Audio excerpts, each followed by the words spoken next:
The topic of today's lesson is conduction, and it's part of P1 and the AQA GCSE Core Science course. Now, we've previously talked about heat transfer and we looked specifically at infrared radiation, and if you want to look at that video, it's on the My GCSE Science YouTube channel. But for today, for now, we're talking about conduction. And when we mentioned this previously, we said that conduction, convection, evaporation, and condensation all required particles for them to work, for these four methods to work. And we're going to look at how and why particles are required for conduction in today's video.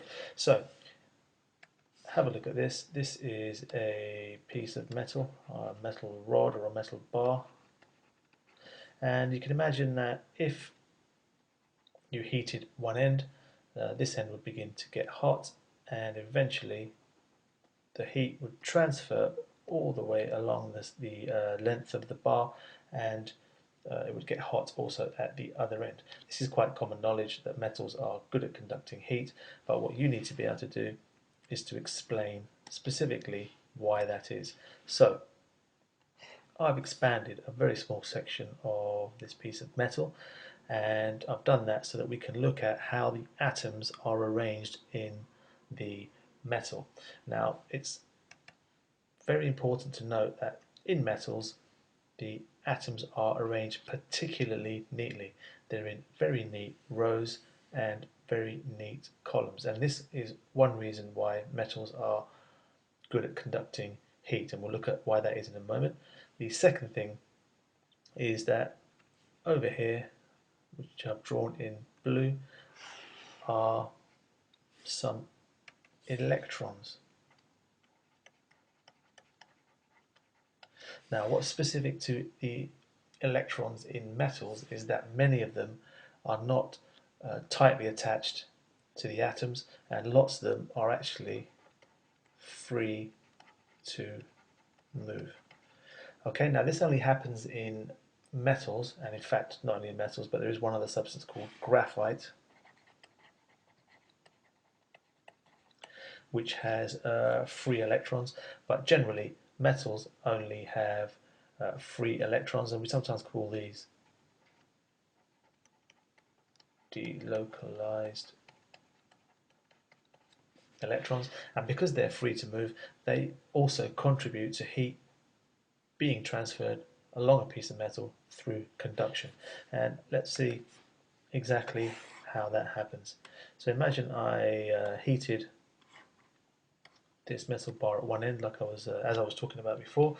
What happens is the particles or the atoms that are near the heat start to gain energy, and because they gain energy, they vibrate much more energetically, much more vigorously than they were vibrating before. And as you can see, once it starts to vibrate enough, it will start to bump into its neighbour. And once it bumps into its neighbour, that atom will also start to vibrate. And once that gets enough energy, that will bump into its neighbour, and that will also start to vibrate. So I think you get the picture. After a while, all these atoms will be vibrating so much that they will be able to bump into the neighbours and therefore pass on that heat energy along the metal. Now, also contributing to this movement of heat energy are the electrons. They also gain energy, and because they're free to move, they can move along the length of the metal, and they can bump into the atoms as well, also helping to cause them or helping them to vibrate. So there's two reasons why metals are such good conductors of heat. One is that the atoms are arranged very neatly in rows and columns and able to bump into each other.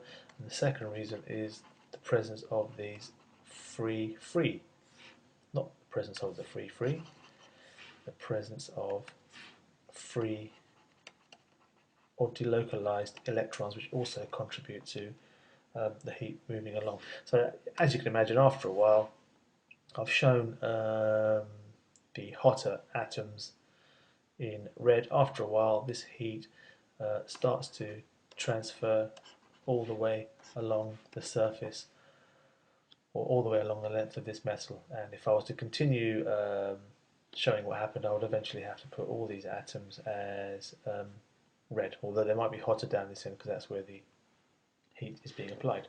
Okay, so let's have a look at other types of material. These are materials that are poor or bad conductors, poor conductors. And if a material is a poor conductor, we have a special name for that. We say it's an insulator. Okay, so poor conductors are good insulators. And we have over here some wood, which is a good insulator. This material is polystyrene. These are just a couple of examples I've given, and this over here is plastic. Now all these materials are very bad at conducting and therefore are very good insulators. What is the reason for that? Well, if you look at the arrangement of the particles in these materials, you will notice that they're not arranged as neatly in rows and columns, and not only that, not arranged neatly in rows and columns. Not only that, but they have no free electrons. So for that reason, they are bad at conducting and are good insulators. Now, it's interesting to know, I did want to make this point about something like polystyrene. I've seen polystyrene containers used for carrying ice. Those are supposed to be ice cubes. Ice. Okay, so if you put some ice in there, put a lid on top of it, the ice stays cold and frozen for a very long time. Now, sometimes people get a little bit confused about that, because when you think of an insulator, you think of something that's keeping heat in, and therefore there's warmth inside that place. But this happens slightly differently. If you've got ice inside this container, that means heat cannot transfer across this material by conduction into the place where the ice is. That means it's cold on the inside because of the ice. Heat can't transfer in, and therefore the ice stays cold and frozen for much longer. So in this case, it's a question of keeping the heat out and preventing it from getting in to warm up the ice and melt it. Okay, so it's probably quite an important point to note. The last thing I wanted to mention is another kind of material that's a good insulator is something like air. And air is a gas, or in fact a mixture of gases. And if you look at the particles in air, you may remember that the particles are very far apart. So if I was to apply some heat over this end,